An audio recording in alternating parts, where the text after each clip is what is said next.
Location, quality, the best.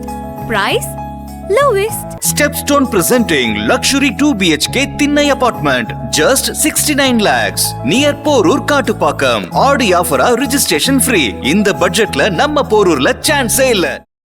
அந்த மாதிரி ஒரு மேடையில் நம்ம என்ன பேசுகிறோன்றது தெரியாமல் அந்த சமூகம், அந்த இளைஞர் சமூகம் எப்படி நம்மளை அதை நம்ம பேசக்கூடியதை எடுத்துப்பாங்க அப்படிலாம் தெரியாமல் ஃப்ளோவாக இஷ்டத்துக்கு ஓவராக பேசுறது. உதாரணம் தெரியும், ரஜினி பேசினா என்ன செய்வார்னு கேட்டிங்கன்னா, பணமே தேவையில்லை, பணம் நம்ம நமக்கு மைனஸ் தான் அப்படின்ற மாதிரிலாம் பேசுவார்.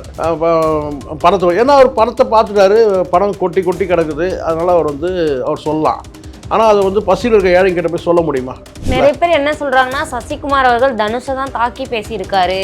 தனுஷ் போன்ற பல நடிகர்கள் இப்போ கமல்ஹாசன் பேசுறியாமா வாய் கொடுத்து போயிட்டு, அந்த ஃப்ளாப்பான படமே நார்மல் ஃப்ளாப்பாக இருக்கும், அது அட்டர் ஃப்ளாப் ஆக்குனது கமல் தான். தக் லைஃபை எந்த இடத்த போய் எதை பேசணும்னு சொல்லி பேசினாரா இல்லையா?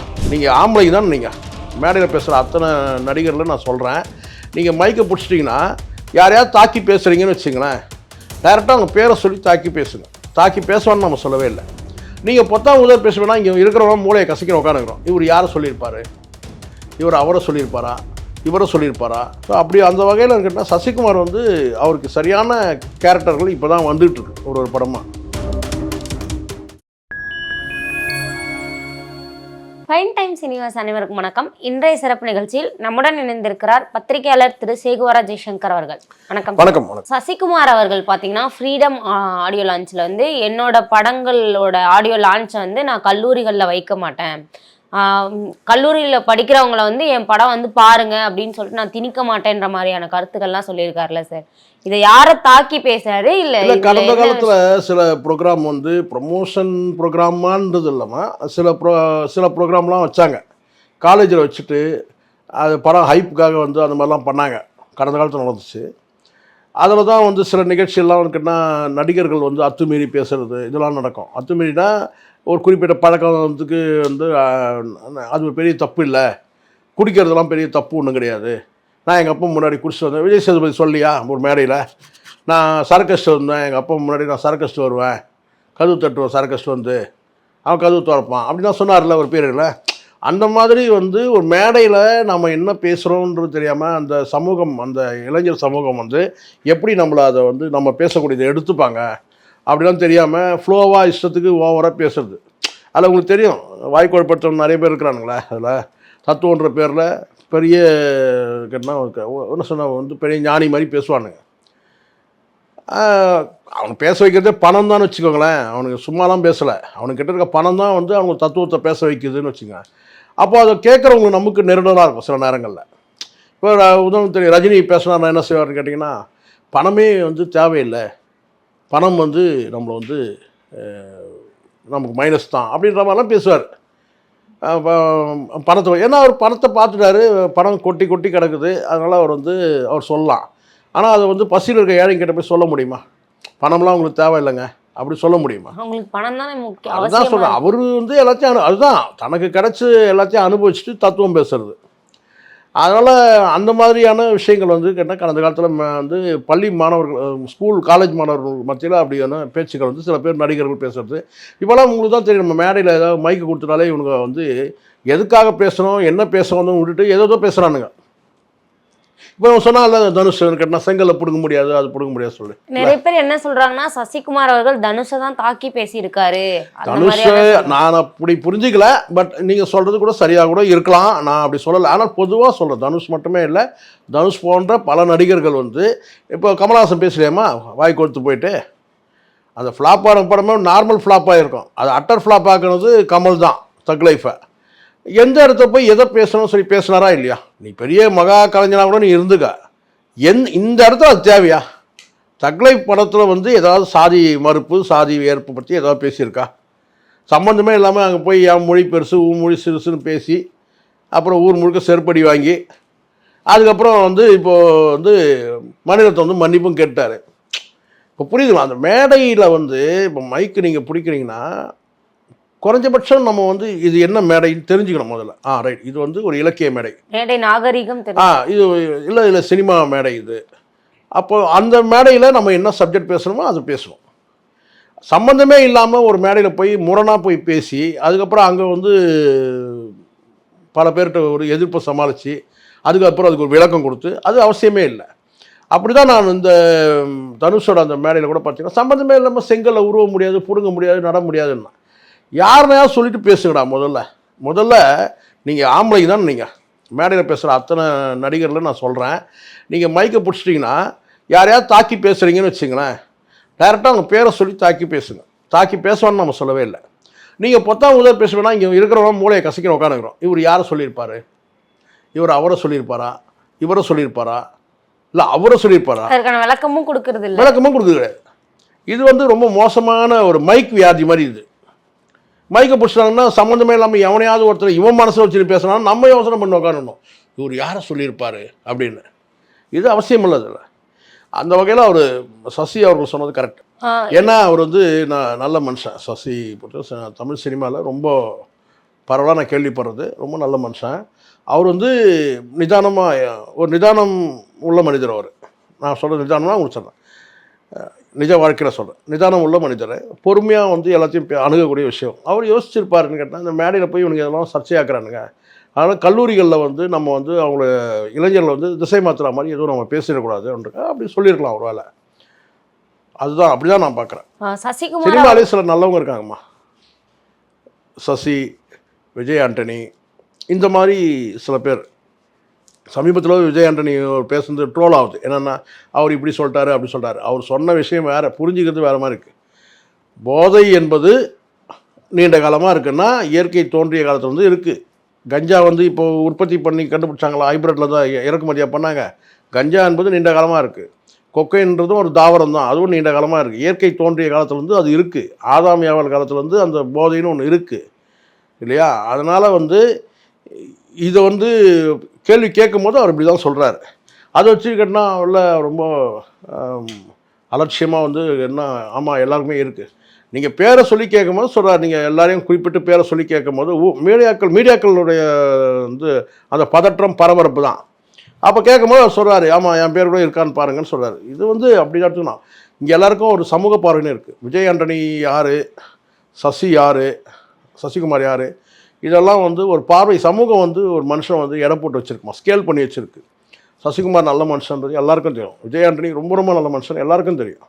அதில் வந்து தனியாக வந்து அவங்க வந்து பார்த்திங்கன்னா வந்து அவங்களுடைய அடையாளம்னு ஒன்று சமூகத்துக்கு பதிக்கப்பட்டிருக்கு.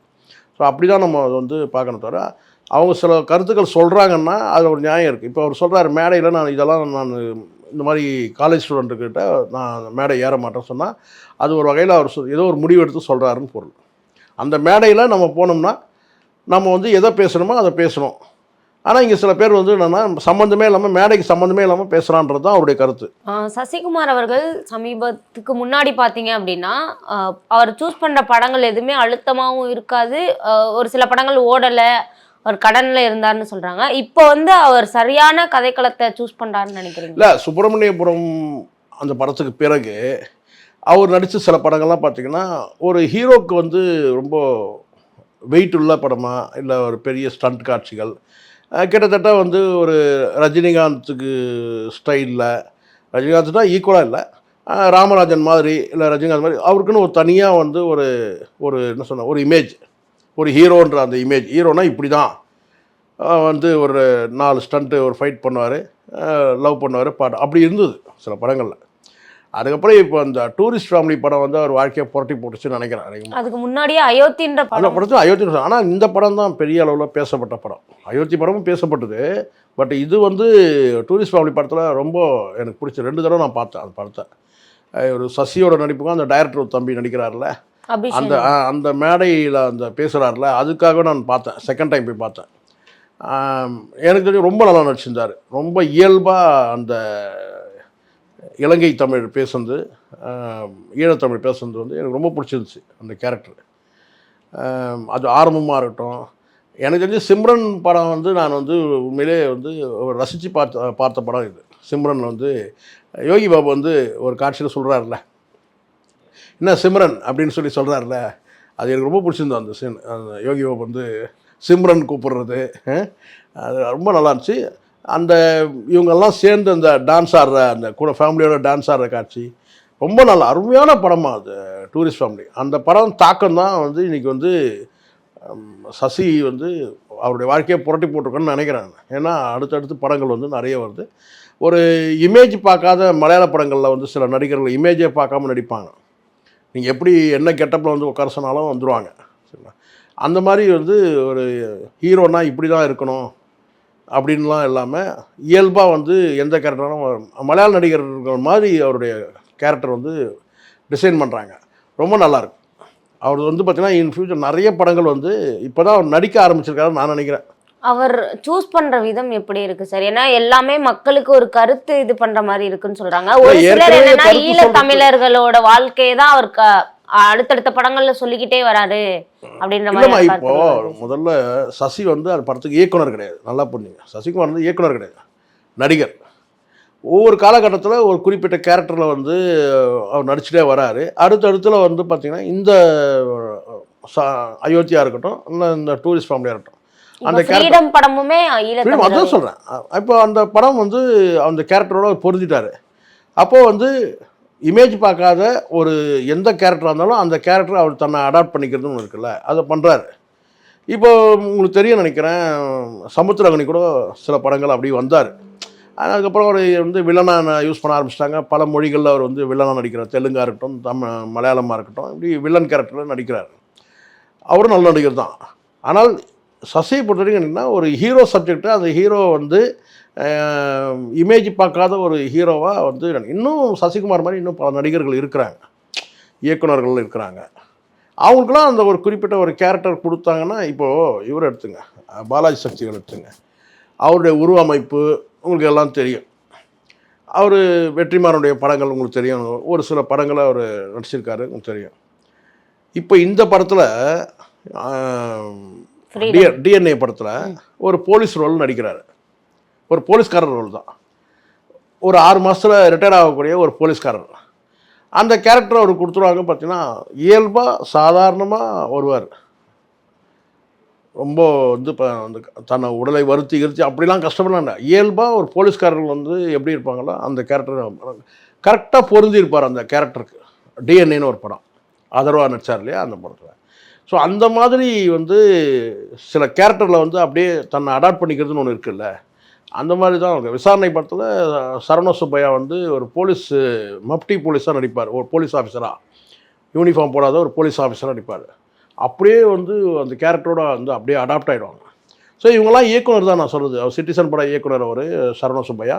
இவர் வந்து உங்களுக்கு தெரியும் நினைக்கிறேன், காதல் படங்களில் வந்து வழக்கு எண் 18 இதெல்லாம் வந்து 2 பேருமே ஹிட் படம் கொடுத்தவங்க தான். சரிங்களா? அப்போது ஒரு டைரக்டராக இருந்தாலும் கூட இவரும் அப்படி தான், சசியும் டேரக்டர் தான். அவங்களுக்கு வந்து நடிக்கிறதுக்கு வந்து சொல்லித்தர தேவையில்ல. ஒரு கேரக்டர் இதுதான் கேரக்டர்னு அப்படி சொல்லிட்டீங்கன்னா, சுச்சுவேஷனை சொல்லிட்டீங்கன்னா அப்படியே அடாப்ட் ஆகிடுவாங்க. அப்படி தான் சசிகுமாராக இருக்கட்டும், சரவண சுப்பையா இருக்கட்டும், பாலாஜி சக்திவேலாக இருக்கட்டும், இன்னும் இயக்குநர்கள் யாராக இருந்தாலும் எல்லாருமே அவங்களுக்கு நடிப்பு சொல்லித்தர தேவையில்ல. இப்போ பாரதி ராஜா என்ன வயசாகுது, அவர் இப்போ நடிக்கிறார். 1-2 படங்களுக்கு தெரியும். அப்படியே அவர்னா சாதாரணமாக நடிக்கிறதுக்கு எதுனா ஸ்பெஷலாக எதுனா பண்ணுறாருன்னா ஒன்றும் இல்லை. அப்படியே மேக்கப் கூட கிடையாது.